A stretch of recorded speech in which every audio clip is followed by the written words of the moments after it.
चलिए अभी हम लोग जो है द्विघात समीकरण के महत्वपूर्ण प्रश्नों को पढ़ेंगे जो एग्जाम के दृष्टिकोण से महत्वपूर्ण है। रिवीजन चल रहा है, ठीक ना जी।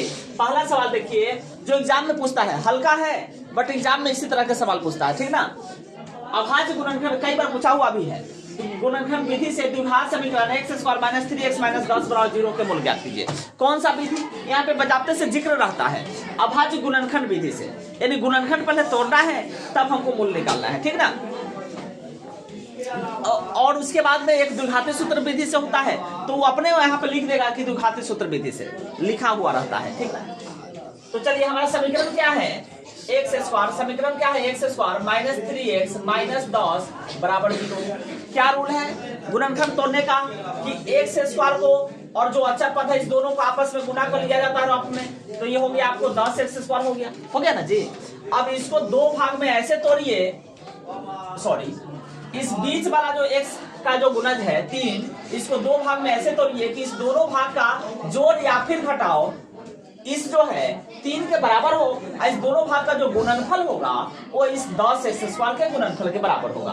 तो हम 3x को अगर हम तोड़ देंगे 5 में से अगर 2x अगर घटा दिया जाए तो 5 में से 2x घटेगा तो 3x आ जाएगा और 5 दूनी 10 भी आ जाएगा ना जी।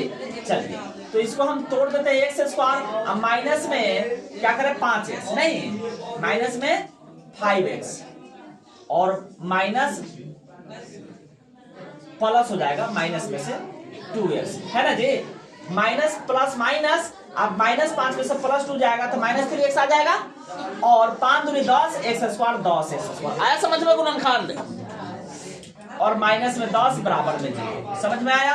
अब देखिए x, अब इसमें से कॉमन करिए इस वाले भाग से x कॉमन होगा तो x बचेगा -5 बचेगा प्लस 2 इस दोनों में से कॉमन होगा तो x बचेगा प्लस माइनस 2 बचे 10 बराबर 0। अब देखिए दोनों ही पार्ट में x -5 मिल रहा है तो x -5 हो गया इंटू इसमें का बचल का x हो गया प्लस इसमें का 2 हो गया बराबर में 0 हो गया। तब हम लेंगे क्या, जब इस वाले पार्ट को लेंगे इसके गुना में है ना तो इस टोटल इधर जाएगा 0 हो जाएगा, यानी जब हम लोग लेंगे x - 5 बराबर 0 x बराबर +5 आएगा और जब हम लोग लेंगे कितना x + 2 बराबर 0, x + 2 बराबर 0 तो x बराबर आ जाएगा +2 इधर गया था -2। तो हमको आंसर आया मूल कैगो आया 2 गो आया, एगो 5 आया और एगो -2 आया, यही हमारा आंसर हो गया। चलिए सेकेंड सवाल है, अभी हम लोग ये जो समीकरण है इसको बताए हैं द्विघात समीकरण को गुणनखंड विधि से, अब द्विघाती सूत्र विधि से। देखिए सवाल क्या कह रहा है, निम्न द्विघात समीकरणों के मूल यदि उनका अस्तित्व हो, पहले अस्तित्व चेक करना है, अस्तित्व हो तो द्विघाती सूत्र से ज्ञात करें, ठीक ना।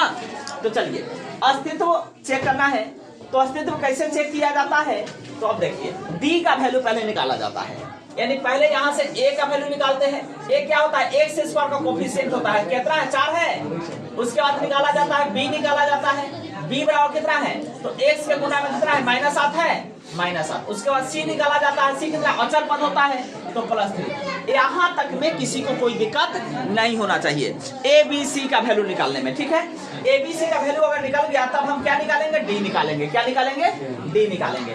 d बराबर फॉर्मूला क्या होता है, b² - 4ac होता है जी, b² - 4ac। यहाँ से देखिए b का वैल्यू कितना है माइनस में 7 हम लोग निकाले है ना, तो माइनस में 7 का होल स्क्वायर -4 गुना a का वैल्यू है 4 और गुना c का वैल्यू है 3, है ना जी।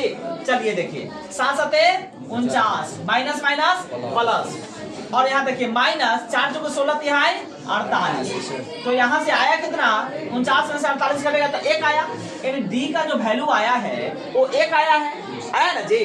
तो इसका मतलब ये हुआ कि d जो है ग्रेटर आया है 0 से, d का जो मान है सो 0 से बड़ा है, और d का मान अगर 0 से बड़ा है इसका मतलब क्या हुआ कि अतः मूल कैसे होंगे, मूल जो है सो वास्तविक एवं असमान होंगे। कैसे होंगे, असमान होंगे। और मूल अगर वास्तविक एवं असमान है तो उस स्थिति में मूल्य निकालने का फॉर्मूला क्या है, मूल्य निकालने का फॉर्मूला देखिए क्या है, x बराबर x में समीकरण है तो minus b plus minus root b by 2। नहीं जी, माइनस बी का वैल्यू कितना होगा, -7 होगा, और प्लस माइनस रूट डी का वैल्यू 1 होगा, अब बाई 2 है, 2 गुना ए का वैल्यू होगा 4 होगा। नहीं जी, और ये minus minus plus 7 plus minus root 1 का वैल्यू 1 होगा, अब बाई 4 दूनी 8 होगा। तो यहाँ से x का मान हो सकता है 7 प्लस में 1, 7 प्लस में 1/8 होगा, तो ये बराबर होगा 7 1 8/8 होगा, यानी 1 हो जाएगा, है ना। और एक जो x का वैल्यू हो सकता है 7 माइनस में 1 बट्टा में 8, तो 7 में से 1 गया 6/8, तो इसको काटेंगे तो 3/4 आ जाएगा। नहीं, तो x का 2 वैल्यू आया, एक आया 1 और एक आया 3/4। याद रखिएगा, d का मान एक नंबर में 0 से बड़ा आया तो मूल वास्तविक एवं असमान। अगर 2 नंबर में b जो है 0 के बराबर कहीं आ जाता तब मूल कैसा होता, मूल होता आपको वास्तविक तो होता ही, वास्तविक होता एवं क्या होता, समान माने बराबर होता है। ये शर्त हमेशा याद रहना चाहिए, ठीक है। तीसरा नंबर शर्त देखिए, d का मान अगर छोटा आ जाता 0 से, माने d का मान अगर यहाँ पे निगेटिव आ जाता, माइनस में आ जाता, तब क्या ऐसा होता, मूल वास्तविक नहीं होता। मूल क्या होता, वास्तविक नहीं होगा, नहीं होता। नहीं, चलिए